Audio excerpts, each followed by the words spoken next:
তো দেখো tan a = 7/24 এবং tan a এবং cos a একই চিহ্নযুক্ত হলে sin এর মান কত এটা বের করতে হবে। তুমি সব ক্যালকুলেটরে এগুলো সমাধান করতে পারবে, সব ক্যালকুলেটরের নিয়ম একই। দেখো প্রথমে তুমি ক্যালকুলেটরটা অবশ্যই কি করে নিবে, রিসেট করে নিবে। রিসেট আমরা করে নিলাম, এই যে রিসেট করে নিলাম। এখন দেখো tan a, তাহলে আমরা tan a এর পরিবর্তে আমরা x ব্যবহার করব, তাহলে আলফা, এই যে এটা প্রেস করলে x আসলো, এবার ব্র্যাকেট ক্লোজ দিলাম, দিয়ে = 7/24 আছে। আমরা কিন্তু এই ইকুয়াল ব্যবহার করব না, এই যে এই ইকুয়াল ব্যবহার করব, আলফা প্রেস করে ক্যালে প্রেস করবো, করলে = আসলো। এবার 7/24, তাহলে আমরা এখানে প্রেস করে উপরে দিব 7 আর নিচে দিব কত, 24 দিলাম।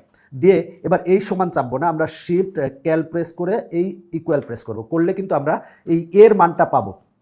এর মানটা পেয়েছি, এখানে x হিসেবে লেখা আছে। এবার সাইন a সমান বের করতে বলছে, তাহলে লিখবো সাইন a, এ মানে কিন্তু অ্যান্সারে কিন্তু সেভ করা আছে ওই এর মানটা, তাহলে অ্যান্সার লিখলাম, লিখে ব্র্যাকেট ক্লোজ করলাম, এবার ইকুয়াল প্রেস করলে আসছে কত, 7/25। কত সহজেই কিন্তু চলে আসছে, তার মানে গ অ্যান্সার। পরের অঙ্কটা আমি এই ক্যালকুলেটরের সমাধান করাবো। আবারও বলছি, যে ক্যালকুলেটরই তোমার কাছে থাক তুমি সব ক্যালকুলেটরের সমাধান করতে পারবে একই নিয়মে, তবে অবশ্যই মেমোরি রিসেট করে নিবা। এবার tan আনি, θ = 2/3 আছে। এখন বলা আছে থিটার মানটা 0 ডিগ্রি থেকে বড়, 90 ডিগ্রি থেকে ছোট, সেক থিটার মান কত, তাহলে tan আনি লিখবো, tan লিখলাম।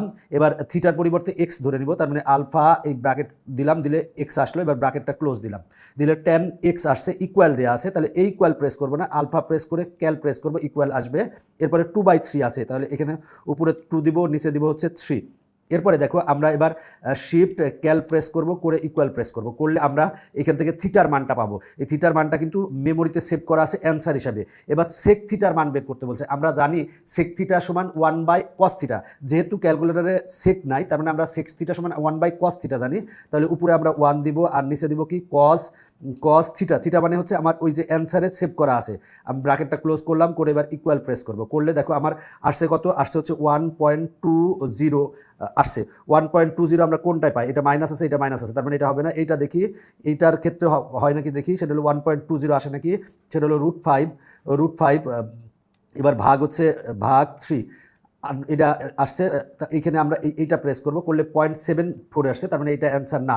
এটা দেখি অ্যান্সার নাকি, √13 দিলাম, তারপরে হচ্ছে ভাগ 3 দিব, ভাগ 3 দিলাম, দিলে কত আসে দেখো, এইটা আসছে। এবার এইটা প্রেস করব, SD যেটা আছে সেটা 1.20, তার মানে 1.20 আসছে, দেখো 1.20, তার মানে ঘ অ্যান্সার। এরপরের অঙ্কটা দেখে আবার ভয় পেও না, একেবারে সহজ অঙ্ক। দেখো tan θ = 2/3, থিটার মানটা 0 ডিগ্রি থেকে বড়, 90 ডিগ্রি থেকে ছোট, বলা আছে এত সমান কত।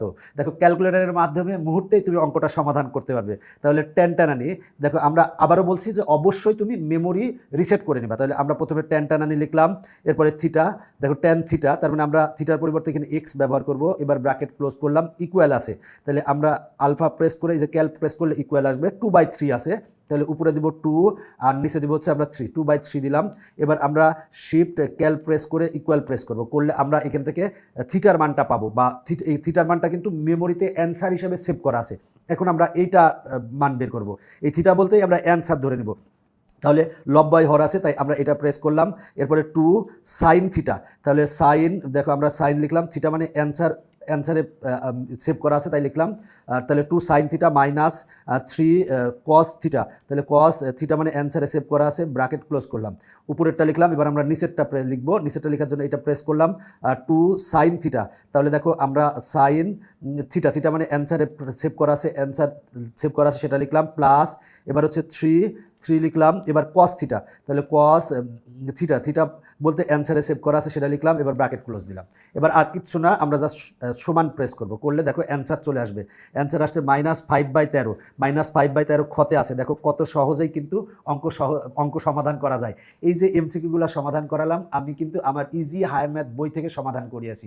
যারা এখনও আমার ইজি হায়ার ম্যাথ বই বা ইজি ম্যাথ বই সংগ্রহ করো নাই তারা অবশ্যই সংগ্রহ করবে। এই বইগুলো তোমার বাসায় থাকলে তোমার বাসায় 24 ঘন্টা টেকনিক ইজি এডুকেশনের শিক্ষক থাকবে।